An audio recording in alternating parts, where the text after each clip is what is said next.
सेबी लगातार एक के बाद एक एक्शन ले रहा है जो आप लोग रोज सुन रहे हो। और अब एक बड़ी खबर आ रही है मर्चेंट बैंकर के लिए। कई मर्चेंट बैंकर अपने लाइसेंस को खो सकते हैं। जी हाँ, सेबी रूल में एक बड़ा बदलाव आने वाला है। तो क्या है खबर, चलिए जानते हैं, समझते हैं। लेकिन पहली बार आए हैं तो चैनल को सब्सक्राइब करना बिल्कुल मत भूलिएगा। तो जिनको पता नहीं है, पहले ये बता देता हूँ कि मर्चेंट बैंक्स होते क्या है। मर्चेंट बैंक्स वो बैंक होते हैं जो बड़े कॉरपोरेट्स के लिए फंड रेजिंग, फाइनेंशियल एडवाइजिंग और लोन सर्विसेज का काम करते हैं। ये बैंक्स इंटरनेशनल ट्रेड में एक्सपर्ट होते हैं, जिस वजह से ये बड़े कॉरपोरेशन और इंडस्ट्री के साथ काम करने में भी एक्सपर्ट होते हैं। इनके कुछ एग्जाम्पल आपके स्क्रीन पर दिख रहा है। इन शॉर्ट IIFL सिक्योरिटीज, जो अब 361 WAM के नाम से जाना जाता है, ऐसी कंपनियों के लिए सेबी ने लगाए हैं नए नियम। तो अब क्या है नए नियम, समझिएगा। क्या बदलाव आ सकते हैं उसको समझिएगा। देखिए, पिछले महीने मार्केट रेगुलेटर यानी सेबी ने एक कंसल्टेशन पेपर पेश किया था मर्चेंट बैंकर से रिलेटेड, और उसमें मर्चेंट बैंकर के लिए नए रूल की बात की गई थी। इसमें से कुछ रूल काफ़ी स्ट्रिक्ट हैं। देखिए, इशू ये है कि मर्चेंट बैंकर के लिए रूल सेक्शन 192 में बनाए गए थे। ये रूल लगभग 30 साल पुराने थे और अब मार्केट रेगुलेटर ने इस 30 साल पुराने रूल को बदलने का सोचा है। अगर हम नंबर्स की बात करें तो फिलहाल 225 मर्चेंट बैंकर रजिस्टर्ड हैं, लेकिन प्रॉब्लम यह है कि अगर नए रूल लागू होते हैं तो 100 से ज़्यादा मर्चेंट बैंकर्स के लाइसेंस कैंसिल हो जाएंगे। जी हाँ, कैंसिल।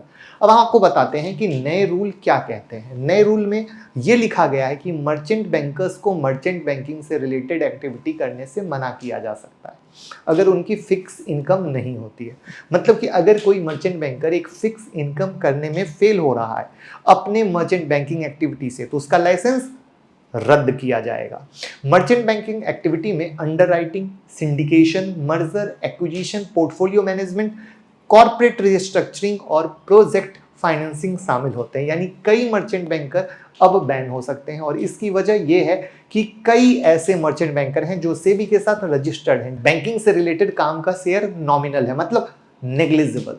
तो देखिए, मैं आपको बता रहा हूं कि सेबी के कंसल्टेशन पेपर में लिखा था कैटेगरी 1 मर्चेंट बैंकर के लिए ये कहा गया है कि अगर किसी मर्चेंट बैंकर का रेवेन्यू इन्वेस्टमेंट बैंकिंग एक्टिविटी से पिछले 3 फाइनेंशियल ईयर में 2 करोड़ से कम है कंबाइंड बेसिस पर, तो उनका रजिस्ट्रेशन कैंसल।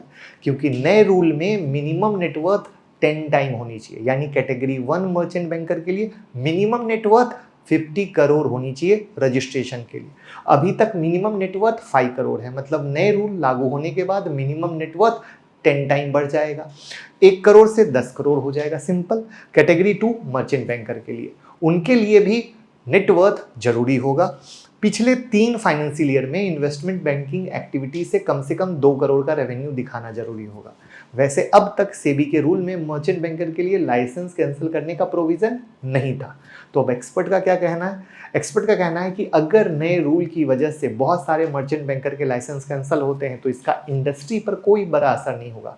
क्योंकि देखिए, सिर्फ उन्हीं लोगों का लाइसेंस कैंसिल होगा जो ज़्यादा एक्टिव नहीं है और जो उतना इनकम जनरेट नहीं कर पा रहा है। तो सिर्फ इनएक्टिव अकाउंट कैंसिल होंगे, जो एक्टिव हैं उन पर असर नहीं होने वाला है। तो इंडस्ट्री पर कोई खास असर नहीं होने वाला है। हालांकि नए रूल कब लागू होंगे इसको लेकर कोई प्रॉपर सी कंफर्म डेट नहीं है, लेकिन जैसे ही सेबी कंसल्टेशन पेपर के बाद फाइनल डिसीजन लेगा उसके बाद इंप्लीमेंटेशन टाइमलाइन अनाउंस किया जाएगा। जनरली कंसल्टेशन पेपर के बाद कुछ महीने लगते हैं रूल को लागू होने में। जैसे आप एवरीडे सुनते हो, कभी इस पे रूल आया, कभी उस पे रूल आया, वैसे ही। तो कैसी लगी जानकारी कमेंट में बताइए और बस फॉलो करते रहिए।